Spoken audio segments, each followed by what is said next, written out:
আসসালামু আলাইকুম বন্ধুরা, আশা করি আপনারা সবাই ভালো আছেন। তো বন্ধুরা, আমি প্রতিনিয়তই মূলত এরকম ছাগল বা গরুর উন্নত জাতের ব্রিডিং নিয়ে কথা বলি। তো বন্ধুরা, আজকের ভিডিওটি সেরকমই হতে যাচ্ছে যে আপনারা আসলে ভিডিও লাস্ট পর্যন্ত দেখেন। তো বন্ধুরা, থাম্বনেলে দেখেছেন যে আমি লিখছি যে আসলে এগুলা ছাগল পালন করা কিভাবে সম্ভব বা এগুলা কি ছাগল। তো বন্ধুরা, এগুলা ছাগলের নাম হচ্ছে সানেন গড। আরেকটি ভিডিও আমি দিয়েছি আলপাইন গড। অর্থাৎ আপনি যদি আমার এই ইউটিউব চ্যানেলে নিয়মিত সাবস্ক্রাইব করে নোটিফিকেশন প্রেস করে নিয়মিত ভিডিও দেখেন, তাহলে অবশ্যই সারা বিশ্বের যত উন্নত জাতের ছাগল আছে, উন্নত জাতের গরু আছে এবং পশু পাখি সম্পর্কে পূর্ণাঙ্গ ডিটেলস আপনি পাবেন ইনশাল্লাহ, আমি মনে করি, কারণ প্রতিনিয়ত এগুলা নিয়ে কাজ করি। তো বন্ধুরা, আমি এই সান এন্ড গড সম্পর্কে আপনাদের মাঝে ভিডিও দিয়েছি। সেই ভিডিওটি অনেকে হয়তো দেখছে, অনেকে লাইক কমেন্টস করেছে।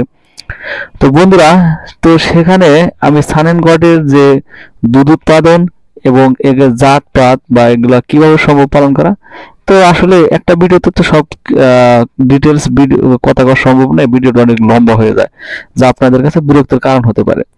তো বন্ধুরা, আমি বলবো যে এই সান এন্ড গড, আলপাইন গড আরো বা সারা পৃথিবীতে 10-12টি টপ 10 ছাগলের যে জাতগুলো আছে সেগুলো আমি আলোচনা করবো পর্যায়ক্রমে।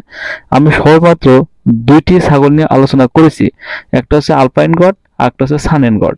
তো দুইটি ভিডিও আমার চ্যানেলে আছে, আপনারা সবাই দেখে নিতে পারেন।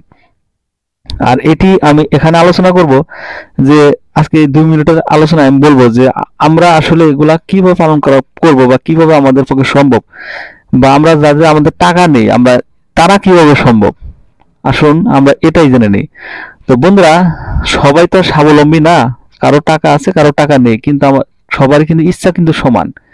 যেমন কারো টাকা আছে কারো টাকা নেই, কিন্তু দুজন ব্যক্তির ইচ্ছা সমান, যে সবাই নিয়ত করে যে ইচ্ছা পোষণ করে বা আকাঙ্ক্ষা থাকে যে আমি 10 তলা বিল্ডিং করবো, কিন্তু 10 তলা বিল্ডিং কিন্তু সবাই টাকা হয় না।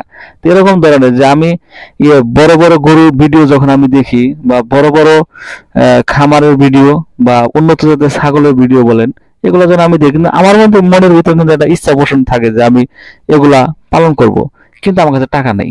তাহলে আমরা কিভাবে আস্তে আস্তে ধীরে ধীরে সেগুলা দিকে ধাবিত হতে পারবো, আসুন সেটার যুক্তিতে আমি যে কথাটি বলবো সে কথাটি হচ্ছে যে আমরা সেই সানেন গড আলপাইন গডের যে ব্রিডিং অর্থাৎ যে পাড়া ছাগল আছে সেগুলো আমরা খুঁজে খুঁজে সেখান থেকে ব্রিড করিয়ে নিয়ে আসবো দেশি ছাগলের সাথে। তাহলে আমি একটু ক্রস সিস্টেমে হলেও কিন্তু একটি পেয়ে গেলাম।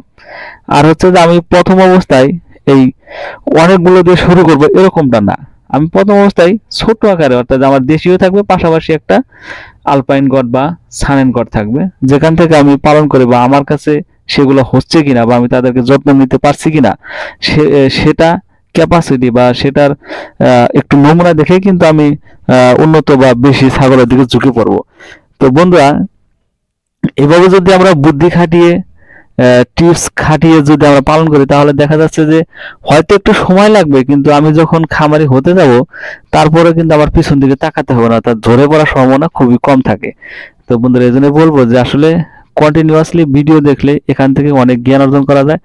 আমি ভিডিও তৈরি করি, কিন্তু আমিও কিন্তু অনেকের ভিডিও আমি দেখি, তাতে কি হয় যে আসলে অনেক কিছু শেখা যায়। তো সব বন্ধুরা, আজকে ভিডিওটি এই পর্যন্ত শেষ করলাম। তো আশা করি আপনারা অবশ্যই চ্যানেলটি সাবস্ক্রাইব করে পাশে থাকবেন। ধন্যবাদ সবাইকে, আসসালামু আলাইকুম।